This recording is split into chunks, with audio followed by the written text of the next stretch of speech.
Tim Disaster Victim Investigation atau DVI Polda Sulawesi Selatan menerima laporan dari keluarga dari 19 korban yang masih dalam pencarian pada kecelakaan kapal motor Ladang Pertiwi II.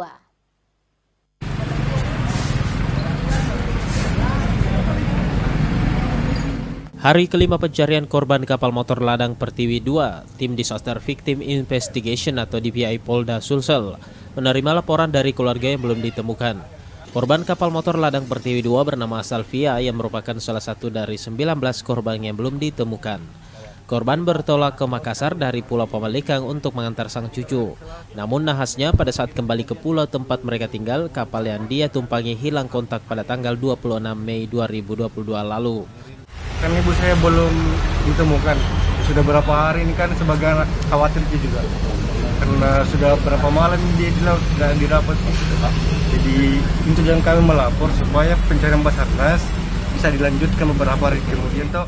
Sebelumnya ada 2 orang keluarga korban tenggelam yang melaporkan belum ditemukan keluarganya, yakni Haji Hajira, Asni serta istri, dan anak dan cucunya yang merupakan 19 masih dalam. Sebelumnya ada 2 orang keluarga korban tenggelam yang melaporkan belum ditemukan keluarganya, yakni Haji Hajira, Asni serta istri, anak dan cucunya yang merupakan 19 masih dalam pencarian.